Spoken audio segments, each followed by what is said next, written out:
वाहवाही लूट रही है। आपको क्या लगता है कि अगर किसानों को बजट, युवाओं का बजट है, किस तरीके का बजट है? देखिए, बजट सिर्फ हेडलाइंस बटोरने का है। हमने अपने संसद में भी हमने ये बात रखी कि जो 12 लाख के ऊपर हेडलाइन बटोरी जा रही है, इतना सिर्फ 2% लोग कमाते हैं, तो सिर्फ उन्हीं का फायदा है। बाकी जो लोग हैं उनको इनडायरेक्ट टैक्स में कटौती करके फायदा हो सकता था, लेकिन उसकी कहीं भी बजट में बात नहीं है। न हमारे किसानों की बात है, महिलाओं की कोई बात नहीं है, युवाओं के रोजगार की कोई बात नहीं है, न मजदूरों की कोई बात है। तो बजट सिर्फ एक फंडे पे हेडलाइन बटोरना है, उसके अलावा कुछ नहीं है। अच्छा, लोकसभा चुनाव में जिस तरह से समाजवादी पार्टी ने बम्पर जीत हासिल की, उसके तत्काल बाद में उपचुनाव हुए, उसमें डिफीट मिली समाजवादी पार्टी को, क्या वजह रही? क्या मैनेजमेंट, थोड़ा सा मिसमैनेजमेंट हुआ, क्या वजह रही?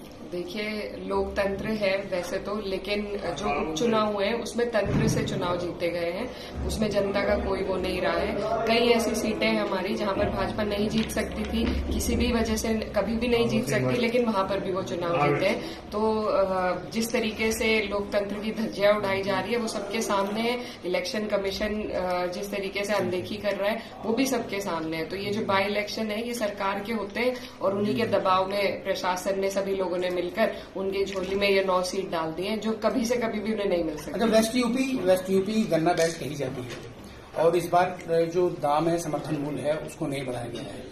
क्या मांग है समाजवादी का, क्या स्टैंड है, क्या मांग करती है समाजवादी पार्टी? ये समर्थन मूल्य बढ़ाया ही नहीं बल्कि घोषित भी नहीं किया गया है।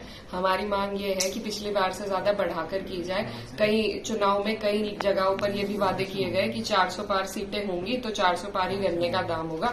तो हमारी मांग है कि कम से कम 400 पार तो करें। हालांकि अब जो महंगाई बढ़ती जा रही है और किसान जिस तरीके से परेशान है, तो गन्ने का मूल्य तो और भी देना चाहिए, क्योंकि जो किसान है वो हमारे देश की रीढ़ की हड्डी है। तो लेकिन पिछली बार से तो बढ़ना ही चाहिए।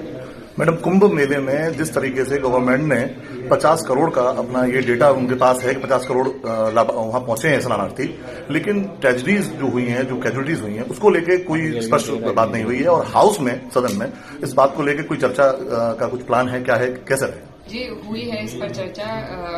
जब प्रेसिडेंट का अभिभाषण था उस पर भी अध्यक्ष जी, राष्ट्रीय अध्यक्ष अखिलेश यादव जी ने कुंभ पर ही बात करी। बजट में भी उन्होंने सबसे पहले कुंभ का मुद्दा उठाया था, लेकिन सरकार इन चीजों पर चर्चा नहीं करना चाहती, सिर्फ बातों को टालना चाहती है। जो वहां पर जिस तरीके से वीडियो हमने देखी है और जिस तरीके से जो बुलडोजर से लाशों को उठाया गया है, तो जो मरने वालों की संख्या है वो बहुत ज्यादा है, लेकिन अभी तक वो डिजिट सरकार नहीं दे पाई है। न ही जो लोग वहां पर आपस में बिछड़ गए हैं उनको भी ना तो ढूंढ पाई है, ना वो अपने परिजनों से मिल पाए हैं। तो जो व्यवस्था वहां पर बिगड़ी है, जिस तरीके से प्रचार किया गया था और जितना खर्चा प्रचार पर और वीआईपी मंडल पे किया गया है, उतना ही अगर आम जन की व्यवस्था के लिए किया जाता तो आज ये दिन ना देखना पड़े। लापता लोगों के लिए समाजवादी पार्टी क्या प्लान लेकर चल रही है? जमीनी स्तर पे क्या इसमें आगे करना? जमीनी स्तर पे देखिए, हम भी कई लोगों से मिले हैं, बातें हुई हैं। जो वहां पर हमारा शहरी संगठन है, वहां इलाहाबाद में जो हमारी पार्टी के लोग हैं वो लगातार अपने ही संसाधन से लोगों को ला रहे हैं, ले जा रहे हैं और उनकी मदद कर रहे हैं। कई लोगों को चोट लगी है, कई लोग बीमार पड़े हैं, कई बुजुर्ग लोग ठंडे पानी में डुबकी लगाने से भी उनकी तबीयत खराब हुई है। तो उन सब लोगों को मदद देने का काम समाजवादी पार्टी का संगठन धरातल पर कर रहा है। आज के कार्यक्रम का, आज का जो विजिट है, इसका पर्पस क्या है? आज देखिए, बुलंदशहर के लोगों ने, यहाँ हमारी जो पार्टी का संगठन है, उन्होंने बहुत प्यार से मुझे बुलाया और काफी वक्त से हमारा विचार बन रहा था आने का। तो आज हमें स्कूल के एनुअल फंक्शन में आने का मौका मिला, तो बहुत अच्छा है। इसी तरह सबसे मिलते रहेंगे और पीडीए के भी कार्यक्रम पूरे प्रदेश में चल रहे हैं, तो उसके लिए भी हम कोशिश करेंगे कि पार्टी को ज्यादा से ज्यादा हम लोग मजबूती दिला सकें। धन्यवाद।